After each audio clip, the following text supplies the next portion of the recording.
Je ne peux commencer cette cérémonie sans évoquer la tragédie qui s'est déroulée à Pamiers mardi. Je souhaite tout simplement exprimer, au nom des élus, mais aussi de l'ensemble du pays de Tarascon, toute notre tristesse et notre compassion vis-à-vis de cette famille et plus largement du monde agricole aujourd'hui endeuillé. Je vous remercie de votre présence. C'est toujours un plaisir de pouvoir partager un moment de convivialité, un moment privilégié d'échange.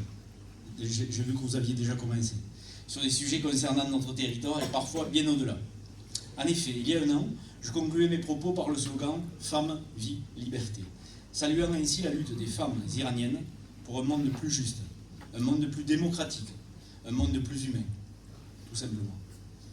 Le triste constat un an après est que le monde ne va pas tellement mieux, et c'est un euphémisme. Les guerres ne cessent de proliférer avec leur lot d'horreurs frappant toujours les mêmes, les plus pauvres et les plus faibles. Je ne vais pas, rassurez-vous, vous accabler plus sur le contexte géopolitique actuel, ni insister plus encore sur les inquiétantes montées des populismes de tout poil qui minent lentement mais sûrement nos démocraties. Mais je crois qu'il nous appartient à tous, élus et citoyens, de prendre garde dans nos vies et dans nos champs d'intervention respectifs, à rester lucides et agir pour préserver cette richesse commune. Je veux bien entendu parler de la République démocratique, sociale, laïque et fraternelle.